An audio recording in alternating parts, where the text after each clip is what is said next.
Hi, Aarib. Hello, Amir. How are you doing? I'm good. How are you? Pretty good, thank you. Okay. Thanks for coming. So this is the first episode of our podcast, and it's a big pleasure like having a person like you, who's a like amazing character and amazing sport personnel, like mixture of everything. So I would like to introduce you to the world. So your past experience has been in marathon. So you won the bronze medal, which was a national one, and now you're pursuing your master's in psychology, and you're basically interested at the intermix of AI, psychology, sports, etc. So I'm looking forward to this conversation. Welcome. Okay. Thanks for having me, first of all, Amir. And it's definitely a pleasure to meet you. And the way I see you as an AI expert, it is definitely going to be very interesting to actually explore certain aspects, and certain aspects which are actually untapped when you talk about the junction of AI and psychology. And thanks for introducing me as well. And it's definitely a pleasure to be here with you and hoping to explore many things and let the audience know as well how can we actually merge and harness the potential benefits of AI pertaining to psychology. And when I say psychology, I mean mental health itself. Cool. All right.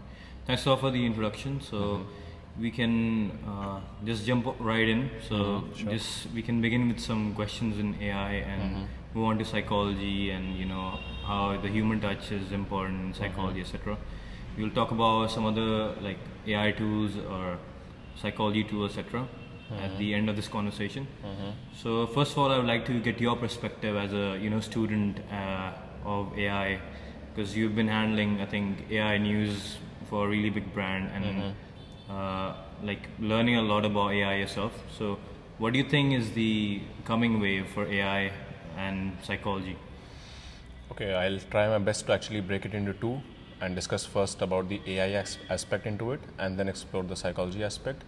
First thing is when you mentioned the word of coming wave, the coming wave in itself is actually, the coming wave is already here, and there will be a time where there will be many technologies who will be working together, and as a whole they will be affecting and they will be having its influence on almost each and every industry. When we talk about psychology itself, this industry is quite a bit untapped right now because, as you mentioned, human touch is very necessary and very pivotal. And in this coming wave, I'm actually curious as well as fascinated to actually see how me as a psychologist, I'll be working with these technologies, and how the clients, the population, the people in the world, how they will be harnessing the potential of AI pertaining to mental health itself. And AI in general, it has its influence on almost every industry. What I intend to actually extract from you as an AI expert through this podcast is actually try to get to know more about its potential, especially in psychology. So this is what I'm interested in. All right, thanks. I'll just like add to that. So like my kind of goal here is also to learn more about psychology and Sure. mental health, etc. Because I'm a bit far away from that field. Like yeah, I'm a lot more into AI obviously, and I find it a bit difficult to merge the both. So hopefully you can find some cool applications at the end. Sure. All right, so I'll actually go a bit off topic and begin the first question as like, what is your take on free will? Like, do humans have free will? And like how do you think about it? Okay, it's actually a very broad topic to actually cover, but to be precise and concise with the answer, me personally, yes, I do believe in free will, but I believe what you intend to actually ask me is free will in general. Do humans have free will? Yes, of course, humans have free will. That is something which makes us human, I believe. But how can you say that? Like obviously we have this agency, we can take actions. We like if I want to paraglide, if I want to raise a glass of water, that's you think that I decided to do that. But it can also be a result of every single action or every single data point that has been in my brain, all the experiences that led up to that moment, and then I decided to basically talk about that glass of water. So how can you explain that? I believe in order to explain this in a better way, I believe first we need to understand are human beings are organisms, algorithms? If yes, then definitely it can be possible through various data points like you said. Certain actions have certain consequences which are predictable, I believe. So first we need to agree or disagree? Do we believe our organisms algorithms?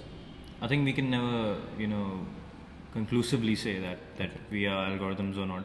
But how do we even define an algorithm? Like, algorithm is just, Calculations. yeah, just calculations or computations which kind of make sense of unstructured data, just seeing patterns in data. That is, I would say, an algorithm. And I think if we take that definition, then humans definitely qualify to be an algorithm. Definitely. That's why that is why I intend to actually put up this question. If we believe this, and there is quite a good amount of relevant literature which actually says that human beings and organisms are algorithms. So if you ask me personally, I still need to actually, it is still difficult for me to agree, but the science itself says, and me being from psychology, which is behavioral science, so me personally, I still don't believe human beings are or organisms are algorithms, because if they are, then definitely the definition of free will in itself is not relevant. But answering to your question, I still don't believe that organisms are algorithms. If you talk about the definition of algorithms in that sense as well, and if you ask me as a human being and as an individual, I believe yes, we all do possess free will. And the example you gave, like if I want to, or if anyone wants to raise a glass of water, maybe it is because of many actions taking place in general and a consequence of an action prior to the consequence. So even thinking about certain things, or you asking me this question, is your own free will to ask me this question, and it's my own free will to actually answer this question. So yes, we do possess free will. All right. Okay. I think we can, take this conversation into a parallel universe, and literally, because I think that everything that that happens in some parallel universe. So literally, like everything, like me dying at this second or this second or this second, like. So I think we can forget about it. So I was asking you, just talking about psychology, how is it progressing in India and all around the world? Like, how is psychology growing, and what are the important bits for any psychology student? Okay, as we know that psychology is actually everywhere. So specifically talking about India, it is doing well, and post-COVID things have changed a little bit. People are actually concerned about their mental health. So it is definitely progressing, but we still need a lot of work to do. Okay, and I believe technology in itself will help us to actually proliferate and make people more aware, and which is why I also intend to talk to you about it. And the other thing is, globally, yes, it is mental health, the stigma which was around is actually being lifted up, and it is progressing definitely, and looking forward for much better progress. All right. So you talked about mental health, right? So like psychology for me, like currently you just talked about mental health. What are the other things which are the major chunks of psychology? Okay, major chunks of psychology, mental health. I didn't get your question. Basically, like you talked about mental health, right? So what are the fundamental building blocks of psychology? Like, what are the most important aspects that anybody should focus on? Okay, so it is very diverse field in itself, and when we talk about psychology, it's about the personality that you possess, it's about the mental health issues which has various disorders, and it also focuses on the good and positive aspects of human beings, that how can you become more successful and how can you become more better of a human being. So the fundamentals in itself are, how do you grow as a person? If you have certain problems in life, how do you go through all those problems and solve them and become a better person? And if you have less problem but you want to progress more, so through which ways, and how do you actually find ways and potential solutions to actually improve yourself better and better? So there are definitely two sides when you talk about psychology. One is you being in a problem and solving it and trying to come at a stable state, I would say. And then there are people who are stable but want to progress more and improvise more. So how they focus on certain things to become better human beings. Cool. All right. So I just want to focus a bit on basically the job aspect. So as a psychologist, like if you were to differentiate, like some psychologists do this kind of thing, and some other people do some other things. So what are the main job titles or roles that are which pertain to psychology? Okay. So first we have psychiatrist, doctor prescribe. Okay. Yeah, so my question is like, as psychologists, what are the major job titles, or if somebody graduates with a master's or a PhD, what is the most obvious job and what is the most valuable job in the market? Okay, though, so the highest on the hierarchy itself is a psychiatrist who work with medicines and who prescribe medicines for different disorders. Then we have clinical psychologists who go through assessments and diagnosis and then go through intervention as well through therapies and also collaborating with the psychiatrist for medicine purposes. Then we have counselors and therapists who cannot diagnose. I mean, in a way, they do diagnose, but they cannot sign it or they cannot confirm it without confirming to the clinical psychologist. That is the work of a clinical psychologist to actually diagnose a disease, diagnose a disorder. But these therapists and these counselors, they work on intervention. They provide therapies. There are various therapies like cognitive behavioral therapy, there is hypnotherapy, and in intervention and therapies itself, we require a good amount of human touch. And not us as well, but the client in itself requires human touch. That is why we have various therapies. So yes, we have psychiatrists, we have clinical psychologists, we have counselors and therapists. Other than that, there are definitely other fields as well, like rehabilitation, like drug abuse and everything, like child psychology, forensic psychology. So yes. All right, thanks a lot for that answer. So I just want to go back into history. So if you could tell us, like, how did psychology begin, and then also, like, what are the major technologies that have impacted the use of psychology in human endeavors? Okay, so we'll be discussing the endless history, but in itself, it was, first of all, it was philosophical. People had philosophical questions and they were intrigued and curious to actually know the answers of many things. And at the pivot point, the question was in itself about life, being, life after death, and other things as well. Then came many people from the field of medicine, physiologists, biologists, who were actually intrigued by seeing that, okay, we have a brain, but where is the mind? Does the mind exist or not? So philosophers were interested in the mind and in the soul as well. But at this junction, people from the scientific field, people from the medicine field, they were like, okay, if they do have a mind, then where is it? Okay, then it comes about the question of consciousness, which is in itself very broad. So at this point, people from the medicine field, like physiologists, biologists, and doctors, were working, and they were interested to actually know how the cells in the body and how the genetic makeup of a person makes him or her predisposed to certain behaviors, and to actually look for patterns through their biochemistry itself.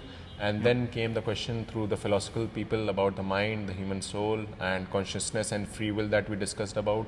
So at this junction, there came psychologists and psychiatrists who believed, okay, so if everything is about these things, then how about we just focus on the behavior of a person? Because behavior is the outcome of, be it the biochemistry of a person, be it the mental makeup of a person, mental status, be it, you call it or I call it, the soul telling the person to actually do things, or it is the human mind which is a driving force, whatever it is. But how about we focus on the behavior itself? So that is how it evolved as a behavioral science. Okay, so no matter what it is, not a debate, not an argument about it, but this is the behavior of a person. How can we resolve it, and how can we find potential reasons behind this behavior? Cool.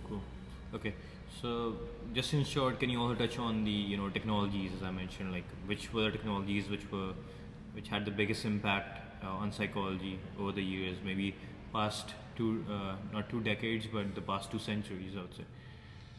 Okay, so earlier there weren't actually any proper technologies, but with time there came many machines which were used, like EEG, ECG, electroencephalogram, and these machines used to actually put electrodes. I mean, I'll rephrase it.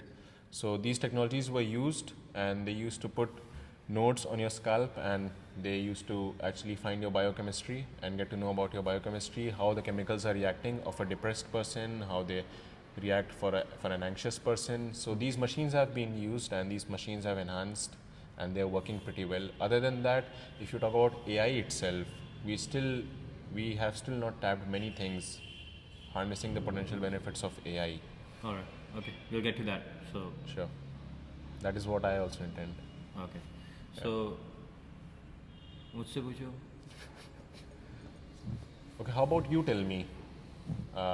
through a historical perspective as well, how the technologies have evolved and how these technologies have proliferated and how AI actually emerged. Sure. Yeah. Obviously, there are many technologies. We can, talk endlessly about the car and how it was invented by, I think, Mercedes. Really, I think in the And 18th Ford. century. Yeah. But I would like to focus obviously on AI. So I'd say it kind of began long time ago in like 1950s. Okay, there's something called the perceptron, which is like the building block of a neural network, and it was created in 1950s, and it was able to do like simple calculations by just learning from patterns. But then basically there was not much data. There was also not much computation to power it. That's why they were unable to scale, like all the scientists at that time, and that's why we entered like a winter for AI, for so like 1970s, 60s, etc. And after that, I think 1990s there were some breakthroughs again in AI, not significant though. But next breakthrough actually came in 2012, which is like the deep learning revolution. So something called AlexNet was created, which was basically a CNN, which is a convolutional neural network. Okay, so basically you can detect like things on an image. Okay, so anything that's happening on an image you are able to detect, and they're trained on a dataset called ImageNet, which I think has I'm forgetting the number. It's either a million images or maybe 10 million. Yeah. So basically, a neural network trained on that, and basically they used to have this competition year on year, and they were getting maybe 70 to 80% accuracy, and suddenly they get 99%, and basically, and it was a neural network, so it's very scalable. So I think that was the point which actually began the deep learning revolution. I think going forward, like a lot of innovations in again image technology and also basically data. So basically supervised learning. So as you know, like machine learning has like three forms mainly, which is supervised learning, unsupervised learning, and reinforcement learning. So I think supervised learning has grown a lot in the past decade, and people have built really like valuable applications using that, whether it be actually predicting the stock market itself. So if you have a lot of data about something, you can predict. Similarly with unsupervised learning as well. So I think the way I can explain both, actually don't want to go into depth, okay, because all of them are really fascinating. I know, Yeah, so I would say the next like big point, or the like in the history of AI is 2017, where the paper called Sentiment Neuron basically was released, and in that paper they trained a neural network again. Okay, it was an LSTM, long short term memory network, which was basically trained on Amazon reviews. Okay, so unstructured Amazon reviews put into this neural network. Okay, and it was able to tell whether the sentiment or the sentence was positive or negative. Now it seems totally normal, like it's not a big deal, like what happens if it's positive or negative. But the great thing is the researchers who trained this never told it what, like, about anything about sentiment, that okay, this sentence is positive, this sentence is negative. It was not labeled. It just learned how to do it. So it's basically semantics emerging from syntactics. Yeah, so that happened, and actually that the writers of that paper basically like break apart, and they start, 7 of them, there are 8 writers, 7 of them start their own companies, and a lot of them, like one of them is OpenAI, another one is Anthropic. Yeah, so just going forward, so just scaling this this similar neural network like transformers. I think that was a big deal, a new architecture 2018, and just scaling that with more and more compute. So computers just more and more GPUs, and then data, so higher quality data, and you train on it for really long time. So for example, GPT-4 was trained, or GPT-3 was trained on for a month on 10,000 GPUs, A100 GPUs by NVIDIA. So, and one NVIDIA A100 GPU is around $30,000 or pounds. So basically, all of them running for a month, and so millions into training, and that's how we got ChatGPT. Yeah, so that's a bit about the history. I know it took a long time, but yeah. Yeah, it's comprehensive but very well explained. And you stopped at ChatGPT, which in itself is very, very surprising how it emerged suddenly and then how it proliferated and how people are actually using it and harnessing it. Your thoughts on ChatGPT? First, I wanted to know your thoughts on ChatGPT, and then I'll tell you mine as through a psychological perspective. Yeah, I think it was a really groundbreaking moment in human history. I think, as Jeff Bezos said, like these kind of things are not only inventions, but they are discoveries because they actually tell us so much about the world. Like how do brains work, or how can a thing like this neural network can even exist, and it can create new data. It can like my initial, I think this is over a year ago, and I asked it to write a tagline for Samsung, I think, and it wrote like disrupting technology one device at a time. Okay, and I searched that on Google immediately, and there were 0 results. I mean, it actually created that. So, yeah, exactly. Yeah. So I think it was really groundbreaking for me. Even at that time, I was calling home and getting my parents to install it on their mobile phones. Yeah. So I think I've been learning a lot about like programming. I've been programming a lot through that, and I would say if I don't use GPT-4, I feel dumber. So I think I can put it right there. Yeah. Okay, so you find GPT as your co-worker itself. Yeah, definitely. Okay, that's great. Yeah, this also reminds me of my first experience with ChatGPT. So earlier I didn't know about its power in producing these things, and I was actually thinking what to actually ask, and then many prompts popped up, and I was just playing with it, and I was actually fascinated by it. But with time, I realized that it actually produces things beyond we can actually imagine. And if I also quote ChatGPT to produce this thing in this person's language, it actually produces pretty well.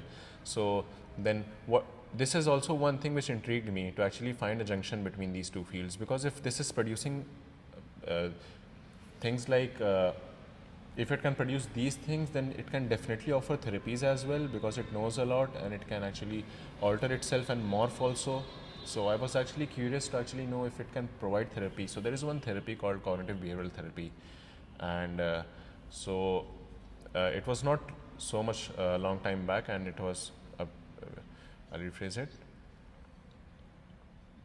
So it was a few months ago only that I was studying cognitive behavioral therapy for my own purpose. Then I realized, okay, how about I ask ChatGPT about it? So I also realized that there are two purposes. One is educational perspective. I can actually learn from ChatGPT about the therapy, but then I was interested to know if it can provide me a therapy. So I told ChatGPT, and I faked myself. I said, I feel depressed, and could you please provide me a therapy, and these are my problems. So as we know, ChatGPT is regulated. So immediately it said that I cannot provide therapy. I'm a machine learning model. Okay. So I asked him again. I said, I'm in crisis, and please, I need a psychological first aid. So provide me with one. So again, it said that I cannot do it as a machine learning model, but I can give you a touch of it, and I can actually talk about your problems. So had a person been a bit depressed or a bit anxious, and the person is able to actually give a good prompt, ChatGPT is sufficient and powerful enough to actually have a good conversation with you like a therapist. Of course, it lacks empathy. Of course, it lacks sympathy. And of course, we need human touch. So I see it in two ways. There are two populations. Let's say population A. So I see it in two ways basically. So let's call them population A and population B. So what I mean by population A is basically, population A comprises of people who are actually stable enough, have certain problems, but want to improvise more or progress more in life. And they are stable enough to actually give a good prompt, because you're talking about ChatGPT, chatbots itself. So they are stable enough to give good prompts and derive good solutions and answers. And in order to progress their lives and progress as human being or as professional as well, they do use it and harness it. But there is population B who does not only feel depressed but have depression, does not only feel anxious but have anxiety and diagnosed with it. So they face difficulties because we as psychologists, when we work, we focus on deriving the symptoms, we focus on collecting the relevant data. So at that point also we face certain problems. But when these people are going to come across chatbots like ChatGPT, how do you think it will be facilitated, and how do you think them being in that mental state, they will be able to provide the correct prompt, or let's call it providing the correct data? Okay, so how they will be able to give the correct prompt, or let's call it providing the correct data to the chatbots or to the algorithms in order to seek solutions or in order to seek therapy, let's say it. So how do you think things will be facilitated for population B, considering also taking into mind about population A? Okay, so I think there are many segments or bins that different populations come into. So like as you said, like they are diagnosed with depression or anxiety. So like this diagnosis must have happened, right? That means that they were actively looking for it, or at least went to a doctor, right, for that. So like in the same way, they can also consult this. Okay, so some of the people, it's not A and B, it's A.1, A.2. Okay. So there are many bins. So some of them will fall into this. Maybe some of them are actually feeling better talking to this AI already. So with the human interface. But I think you're right, like there's still a big gap in terms of basically how we interact with AI or your own psychologist, I would say.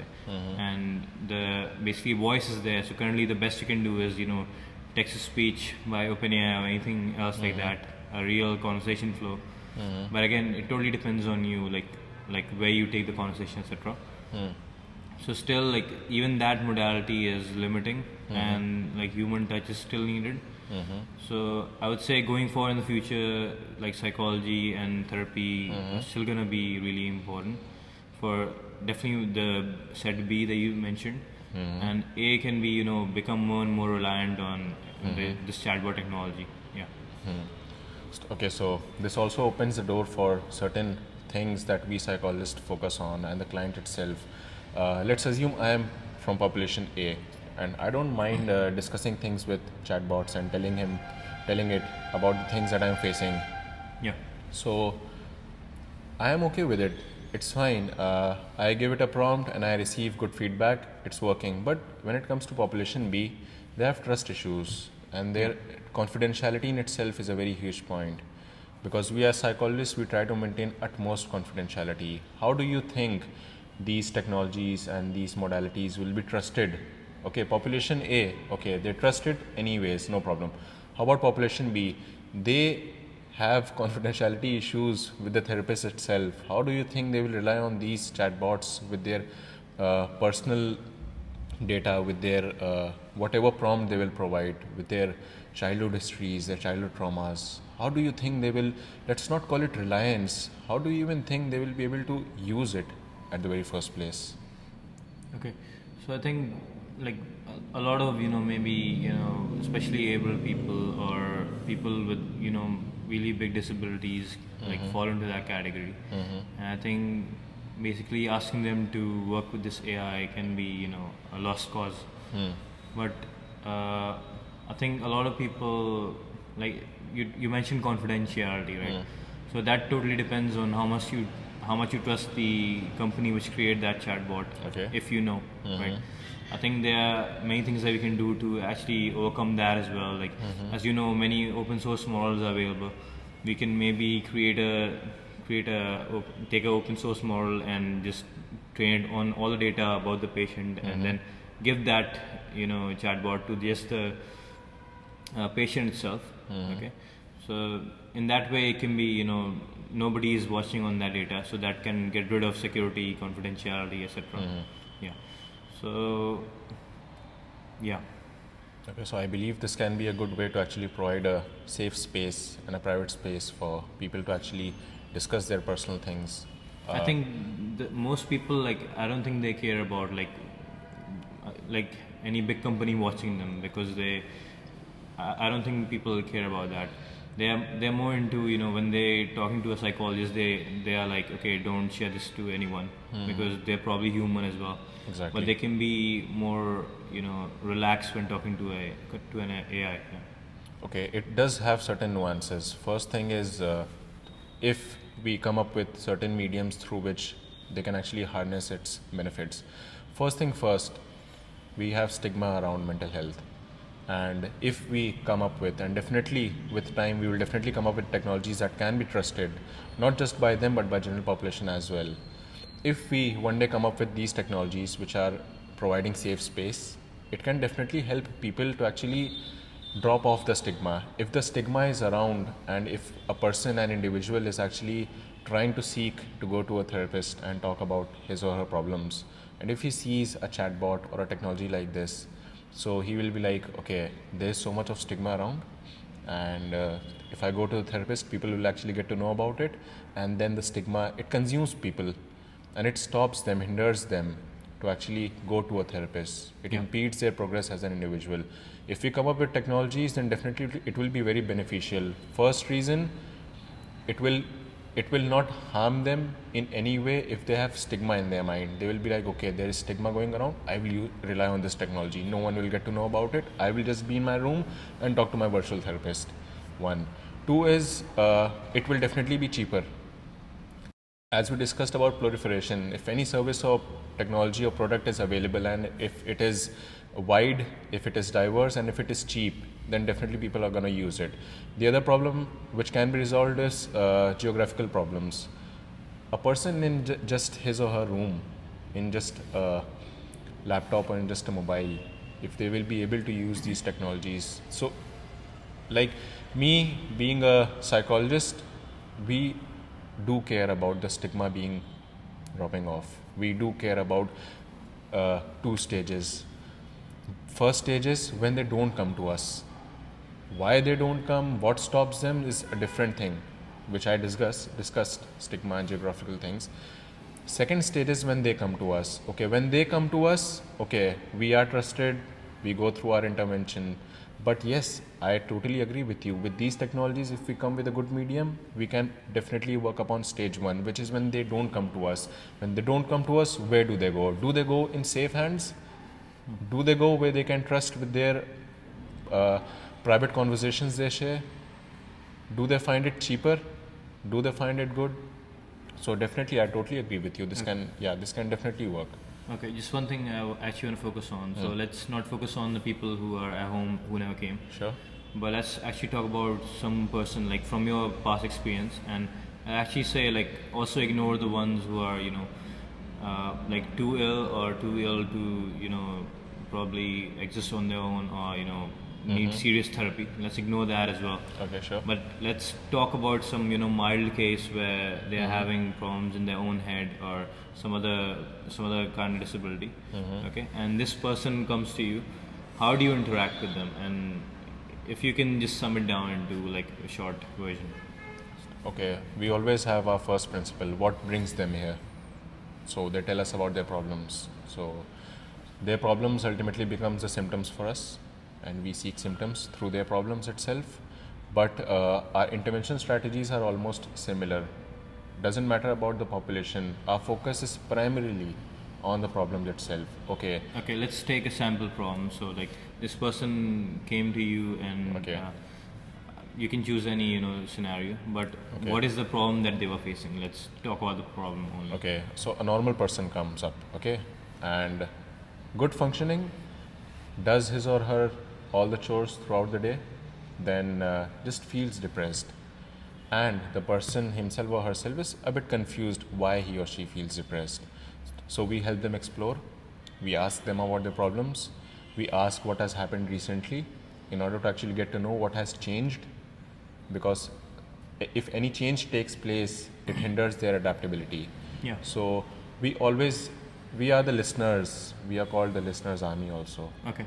Yeah. So we listen to them, and they tell us about their problems, and then we try to explore it more and more, and we try to find it if their problems are severe. And like I told you, it's not about the diagnosis itself. We mentally also try to diagnose, okay, what are these symptoms and problems tilting towards? So if a normal functioning person is coming with problems like feeling depressed, we try to understand their thought pattern, their emotions, and then we try to alter their or restructure their thought pattern, which is also done through cognitive behavior therapy. And then we have emotional therapies as well, which are focused on emotions, and we try to reconstruct or we try to shape or change their emotions, and then it ultimately changes their behavior. When their behavior changes, they become better and better in adapting situations. So this is how they come. Okay, so just to understand better, so if I could sum it down, your kind of job is like asking a lot of questions, understanding. So I would say asking a lot of questions, right? Listening to the person primarily. Yeah, listening to the person. Okay, asking, listening, and then basically changing their behavior, which you said therapy. Okay, third thing. Yeah, kind of these main things. Okay, yeah. Changing their behavior is basically the result and outcome. How it is changed through thoughts or emotions depends upon different modalities and therapies. But yes, focus is primarily that the behavior becomes more adaptable. Cool. Correct. Yeah. Okay, so I'm just thinking, like all these three things, if we just separate them. So asking questions, this can actually already be done by AI. Okay. Yeah. Then what was the second one? This is actually the first one. We listen to them first. Yeah. Okay. Yeah. Listening. So again, this can also be actively done by the AI. Yeah, we can call it collection of data. Yeah. And any abstract pattern responding to voice, whatever the patient is saying, that can be accounted as a listener. So listening, asking questions, then basically it's your output. Then you're basically saying some things to the user, which is in the form of text. You might be showing the images, etc. You're basically convincing them to change the behavior. That's the third thing. I think third one can also be done by AI. I think so. Any other things that you would say that a psychologist does, which is maybe not done by AI, or yeah? Okay, there are definitely many things. First thing is basically it is a very nuanced approach. One thing that you said, I would correct you on this because this is a very nuanced thing in our field. We don't convince them to actually change. We try to facilitate them, and we try to extract things out of them through which they are convinced themselves. If there is a person who comes to us and if he or she is not ready to change, then the therapy or the counseling itself becomes very, very difficult. So in a way, we try to facilitate the client and we try to make them think about things themselves and try to change their mind themselves and come up with a conclusion themselves, because it is a very individualized approach. I know we can talk about personalization and individual approach in technologies as well, but we don't provide solutions. ChatGPT provides solutions. Why? People don't want solutions, first thing. Okay. Why people don't want solution? Because he or she has been through many people and has been through many resources who are just providing solutions. They have heard abundant of solutions. Everybody knows solution. Okay. So you're saying that basically the patient realizes the solution themselves. Yeah, we facilitate. Yeah. So like my take on that would be like even this can be done by AI. If we carefully program it and basically we notify the user about different things that they said in the past to the AI, basically changing their thoughts, as you said, not suggesting a solution immediately, but suggesting different kind of things to read, to write, and then automatically it changes. So again, this also comes into what the AI can do. So can you mention any more things like the AI can do and also can't do? It's very difficult to actually say things that AI can't do this unless I have tried. That is one thing. The other thing is about its potential. Why potential? Because let's say AI can do this, but I don't know how. Then what? So that's the thing, that is a big limitation of the large language models by big companies. But a lot of times,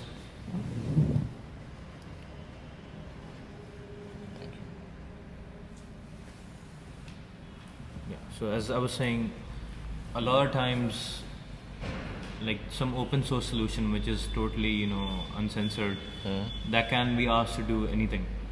So you can still program that, right, if it's in the way that you want. So what I'm thinking of this problem is like you also interact with the user with speech, etc. So we can program that, and as you said, in subtle ways we can all program that.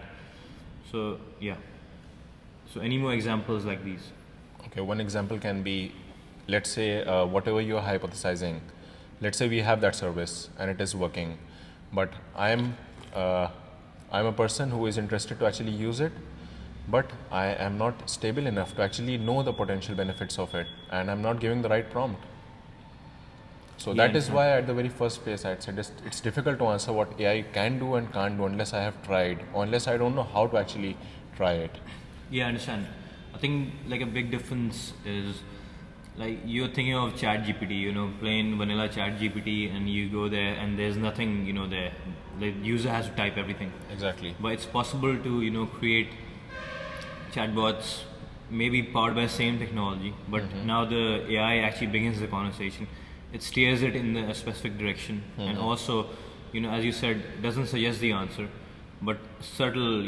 If it's a mobile app, it's able to every 2 days able to suggest you an article which is, helpful for depression, say. Okay, so that can be done in a subtle way too. Yeah. Okay, but tell me more about it, Amir. Like, this is a very good point. The chatbot itself will start the conversation. I mean, tell me technologically how it will be possible. So this is one of the most simplest things. So like if you use even OpenAI like ChatGPT API that is available, any other large language model API, you can simply program it to literally begin the conversation first, okay, and you can set the prompt in the program itself saying that begin with that, and if say it began, okay. Now the user says something, okay. It say we are in speech mode, okay. The user told a lot about themselves, okay. We store all this data for future use, and then we also have some things programmed like saying that if the user says this, do that. If the user says this, do that. So we can always program that. And for future use we are collecting the data. So making sense of the data, maybe psychologists can also make sense of data in the backend and then program it as a program. So it can be used on and on until we know we reach higher accuracies in terms of satisfaction of the user. Accuracy is definitely a major point, but if it is regulated properly, why regulate it properly? Because it can be misused.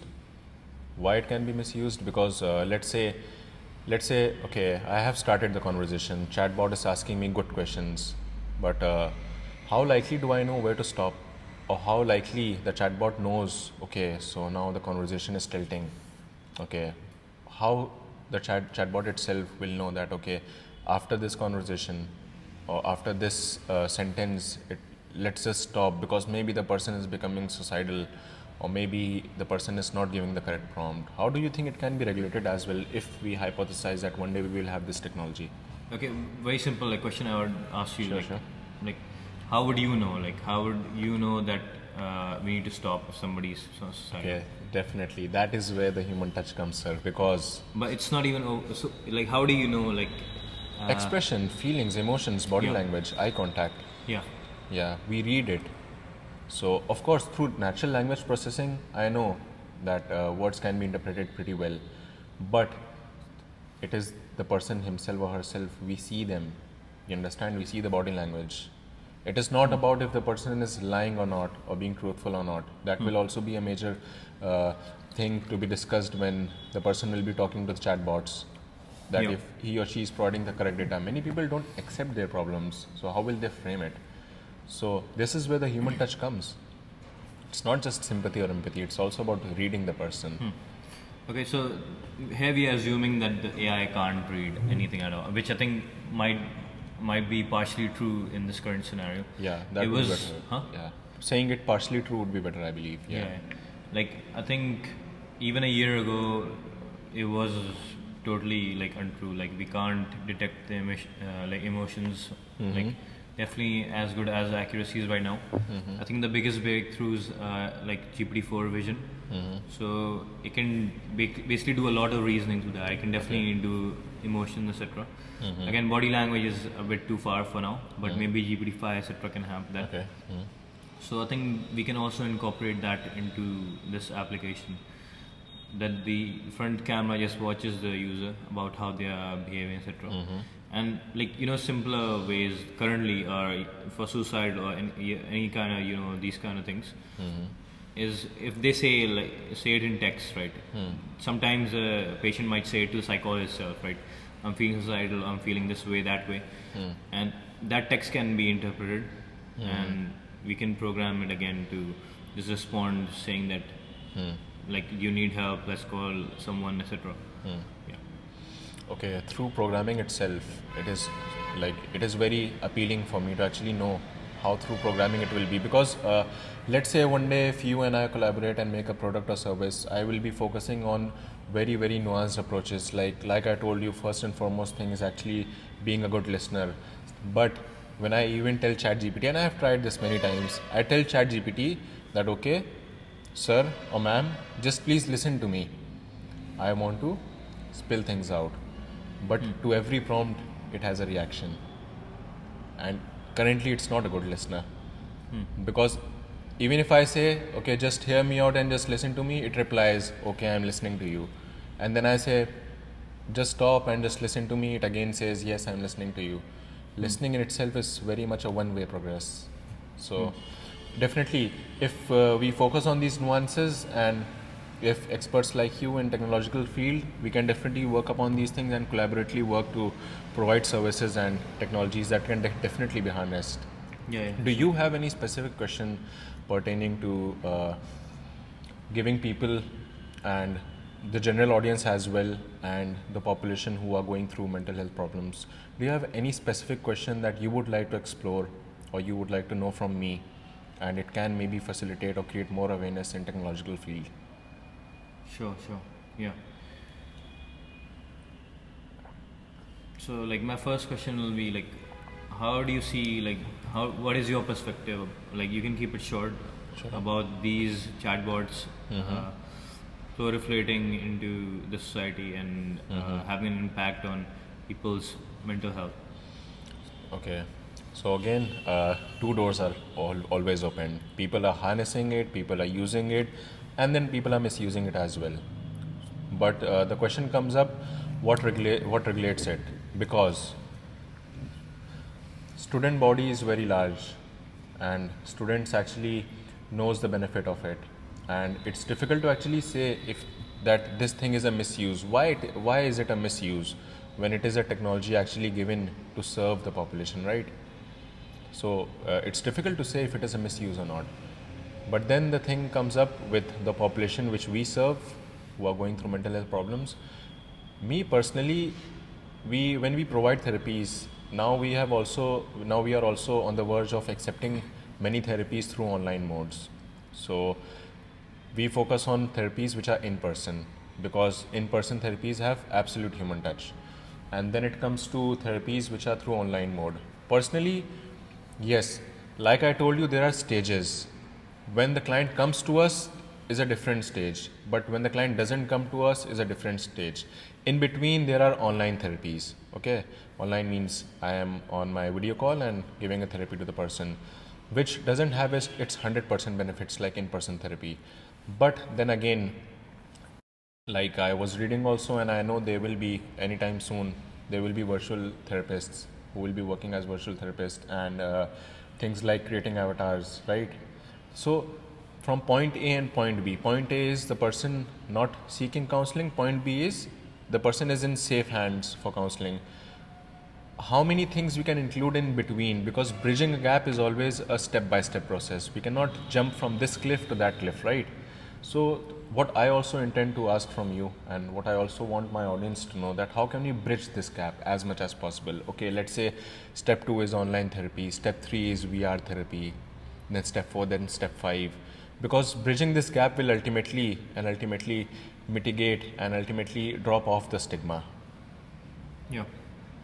So this is where I also want to ask you many things, which technologies in this contemporary world and currently we can use to actually bridge this gap.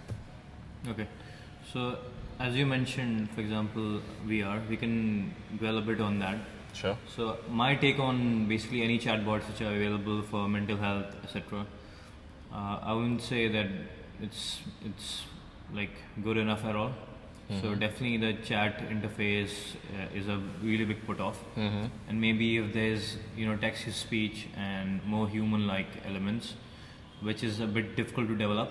I can name a few companies which are doing that right now. So Hagen, very realistic, like human-like avatars. Then another one is called Synthesia, a bit less human, but again, like proper working. So video is a big problem, like with these avatars. But as it becomes more natural, I think big door can be opened up because we have speech and therapy now. And with good programming and learning from the feedback of the users, I think a good product can be created there. So that's how that is, I think, one product which can be accessed by, I would say, everyone, whether you have money or not. Now, if we move on to VR, again, there's a barrier to entry, right? So you need to own, at least, if you're going for Meta, you still have to invest at least like $300, $350 for the cheapest one. And then Apple is obviously a zero in front of that. So that's a lot more inaccessible. But I think going forward it'll become cheaper, but at least the section which has money and faces problems will be sorted in that way. I think VR therapy, I think, is going to be a huge deal, and a lot of the value is going to be just about the personal brand of the psychologist or therapist. So a lot of value will be there because you can obviously create an avatar and they can chat to them in VR. I think that will be a big space as well. But the personal time of the psychologist or therapist is going to be more valuable, and that's why it's going to be priced at a much higher price. You can price it yourself, like if you're a psychologist. So I think that's what I see psychology and VR kind of developing into.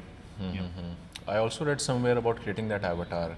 So can you tell our audience more about it so that they can better understand it? Which avatar are you talking about? Let's say I'm a psychologist and I create my own avatar, and you said that it will be time saving for me as well. So how do you think it will be technologically possible? The process itself for the audience to know. Okay. So I think the best avatar that we can create right now is a bit abstract. So you at least minimum need a ChatGPT Plus subscription, or else you can go on Ideaverse. So now the big questions come for you. So that is basically how do you think and when do you think these technologies and artificial intelligence will be able to one day possess emotions, or at least, like taking the examples of ChatGPT and other chatbots as well. When do you think and how do you think will it be possible for them to become at least a bit emotionally intelligent?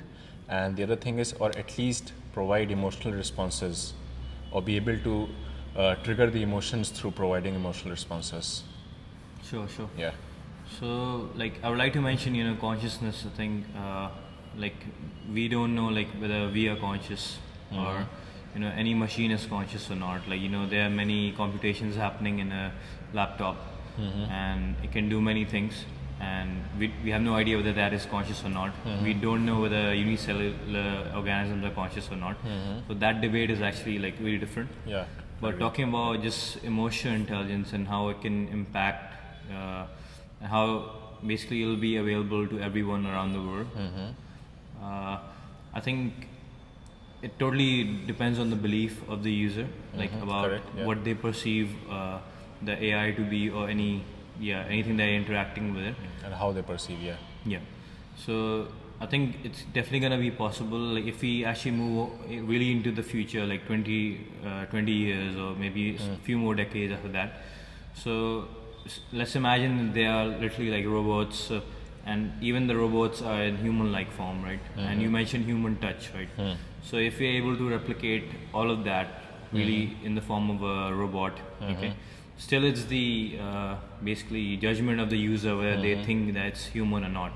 But I think a few more decades in, where it becomes so universally available that so much into our society that we actually trust it more, and it can act as a replacement for humans. I think that's when it can be a lot more reliable in terms of human touch, and it can even replicate the human touch. And that is definitely a stigma in both the fields, I believe. Sure. To actually rely on them and then trust them. Okay, great. How do you think it is technologically possible? Like, can you expand more a little bit on it and tell our audience as well, through programming, so through different models and modalities? How do you think it is technologically possible? So technologically, Yeah, giving an example as well. yeah, sure. Yeah. So current state of AI, like you can talk to chatbot, etc. It's in text. Okay, you can also talk to AI in terms of text to speech, etc. That's kind of where we are right now. But in the future, as I said, many robots, etc. will be there, and we can talk to that. So, like, I can't give any concrete examples into that because currently we are very limited. But in the future, I think it should be available. Yeah. Okay, definitely, and that is also one big part of the coming wave, I believe. Yeah, sure. Another thing I want to know from you, being an expert in this field, do you think there is any stigma in general related to artificial intelligence? Any stigma or any gaps that needs to be bridged? Do you think and want to tell our audience as well, and something you want to delve into and explore, or actually be interested to know that this is something which is making people perceive AI in certain way, and it can be pernicious as well, but it does have potential benefits. So do you think about any stigma related to this going around? Sure. Yeah. I think one of the biggest debate is between open source and closed source. So open source, a lot of models like Llama 2, Mistral AI, etc. Like all these models are open source, and the capabilities are rising currently. So capability is directly correlated with the number of parameters that the model has. Correct. Yeah. Okay. So GPT-3 has like around 300 billion parameters, and GPT-4 has more. It's directly correlated with the capability or intelligence that the model possesses, right? So if you take the biggest open source model, it's like 65 billion parameter Llama 2, 70 billion as well, okay? But that's where we kind of draw the line. So going forward into the future, it's a really big debate, like whether we give all the capability to the really big companies and nothing is available, because that time is really coming, like where we reach the capabilities that can be introduced to the general public, because it can be used for a lot of pernicious use, as you said. But yeah, so if we actually take that, like if we stop releasing it to the open source world, we lose as consumers, and again, like these big companies win in the end, and it's controlled by only these big companies. So like one of the fathers of AI, like Jan LeCun, like he always argues that we need to open source all the technology, etc., because the power should be in the hands of these people or everyone. Yeah. And what is your own individual thought or perspective on it? So like mine is obviously like more mixed, because I can imagine a lot of these agents which have high capability existing on the internet on any server, which can be untracked and taking actions, influencing actions in the real world. So that can be really bad for the whole society, because we might not be able to track them. Okay, but at the same time, the power should be in the hands of the people as well. So I'm a bit confused about like how it should progress. And obviously we have countries fighting like the AI wars, so USA and China mainly. And if one country basically gets really good, the other one has to catch up. Correct. Yeah. So yeah, that is my perspective on this. Yeah. And the first world and third world thing as well. First and third, what do you mean? Yeah, like the way first world produces many things, and then the third world learns it and adapts it, and in this way it is a very good form of exchange as well. So there are many jumps of technology, as I said, like that the third world can adapt to really quickly, because they have a really young population and a growing population. So these are jumps in technology that they can incorporate and basically reap the productivity benefits in this very young age, and then grow much later. Because if you look at the growth, basically GDP growth of the big countries, it's around 1.8 for UK. US was also 1.9. Currently AI is bumping it a bit, I would say. It's around 2.6 in this quarter. But it's usually becomes stable like that. So even if you look at Japan or any other country, while if you look at China, that had a growing population, young population, and India, they grew by 8%, 10% in some of the years. So so again, like these kind of leaps in technology can be harnessed by the third world this way. Of course, yeah. Any stigma or fear related to the population in adapting these technologies? Because like I told you, people have trust issues and confidentiality issues, and is their data in the correct hands and the safe environment and privacy and everything.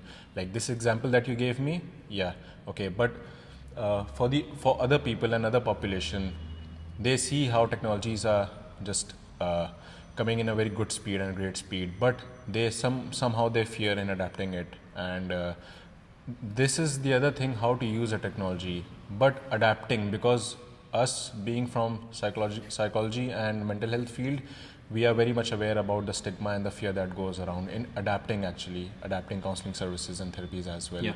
So what do you have to say for the people who have fear or stigma around adapting these AI technologies? Sure. So, like, we can take the example of little cars. So, when cars were released, a lot of people said that what will happen to the horses? Where would we keep them? What will happen to the food that we feed them? What happens to the road? We don't have any roads. But people need to adapt, and the whole world adapted in the end. Like you can see, there are cars and roads everywhere. So similarly, like AI also, like we have to adapt to it. And another important thing is, when you're learning about, I would stress this for the audience as well. Basically, when you're learning about these technologies, it can be any technology. It can be 3D printing, VR, whatever you're doing. Okay. But when you're into the space and you're developing different applications and you're experimenting with it, like what you develop is this meta skill. So this was mentioned by Greg Brockman, another president co-founder of OpenAI, and he said that you don't know what you're developing, but you have this meta skill, like what comes next, and that is the most valuable skill that any psychologist or any other person can have. Predicting what is coming next. I think that is the power of a startup too. And even big companies. I heard Tim Cook say that, Tim Cook, CEO of Apple. Apple, yeah. So him saying that most of his time is spent on working on what is coming next or in the future. Every day he wakes up and just focuses on the future. So I think that meta skill is really important. Yeah.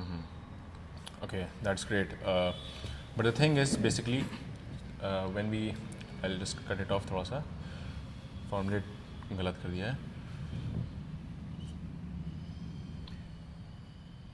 Okay, तुम ये question बोलो तो कि एक बहुत अच्छा question था, बताइए आप. What would you say to the audience and हाँ याद general audience and psychologists? हाँ यही है मेरा थोड़ा सा, but एक question के बाद आऊँगा, ठीक है? Started है? Okay, so that's a really great answer, but then the question comes up yes, it is proliferating, but then comes a fear of losing jobs, as you see, and that fear causes them, of course, mental health issues as well. So it is very much evident for the general population as well. Since you see how things are progressing, people do have fear of losing jobs. How do you think these technologies and other industries can actually shake hands and work together? I mean, what do you want to tell the audience about this thing? So I think there needs to be regulation. Us as society needs to decide whether we're gonna spend again a lot of time working, and a lot of the jobs that humans do, they don't like it. Many people in audit, finance, they kind of hate their job. They just don't want to work and just want to get the paycheck. So a lot of the jobs, I would say, on the market are actually the ones we hate. So why not get rid of them? That's the first thing. But again, as humans, we get purpose from work as well. So we'll try to it takes up our day, but it gives us a sense of fulfillment. So I think it's about our society and humans to decide whether we want to work or we want to chill. Yeah. Okay.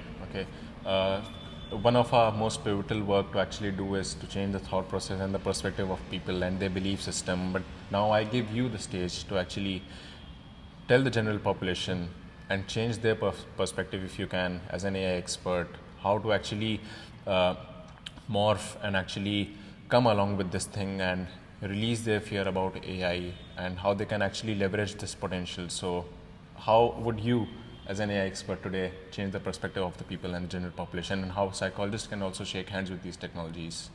Cool. Yeah. So talking about the general population, I would say we really need to adapt and learn like more about interacting with just the AI. I would say like personally has like enriched me, has made my brain bigger in the past year. Just reading and programming, etc.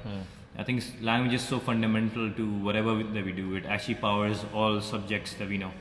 So I think I was having this conversation with you like long time ago that even like every single subject, like even math, like when we're doing some calculation or some algebra, and there's a heading which says like simplify, right? Most like students don't focus on it and they just solve it, right? But we have to really understand like it means simplify. There's a goal, what we have to do, and similarly other exercises as well. So like basically I'm able to understand like literally text about any kind. It can be I was reading some anatomy book of like a cousin of mine who's doing medical, and I was able to pass through the whole textbook, understand it really well. I think that comes from language. So I think that is a bit of advice for the general population. And regarding psychologists, like this is the advice I would have, because I think it's kind of a field which is like most social sciences, like economics or any business study, etc. Like it can be explained well by the AI, right? It knows much more about those subjects. You can give in more data, you can give in that specific paper, it can do better things than you. So a lot of these things are kind of engulfed by AI. Okay, this is actually not true for some other subjects which are in sciences, where you're actually discovering new knowledge, you're testing hypotheses, etc. Correct. Yeah. So like for psychologists, I would say like it's a big turning point, and like for psychologists like you also to take advantage of this opportunity to develop your own kind of applications or whatever it is. Just leverage AI to like make it available to as many people as possible, and have an impact in that way. Because a lot of the low-hanging fruit of psychology will be taken away by probably I think AI, and the rest, like obviously there's going to be some kind of room for treating the severely disabled people, etc. But if you focus on the big market, I think there's a lot of innovation which psychologists like yourself can do. Okay, very well said, Amir. I'm really intrigued by many opinions from your side, and you have actually left me to think about many things, and I'll actually be thinking about many things once I go home today. And other than that, yes, definitely it is definitely worth having a conversation with you. And since we spoke about the stigma and fears as well, I also believe, and I absolutely believe, that AI is not a force to be feared, but a tool to be harnessed. And like the old saying also goes, like we have nothing to fear but fear itself. So it was a great time having with you. Thanks a lot for coming. Sure. I really enjoyed it. Same. Have a good one. Okay, see you soon.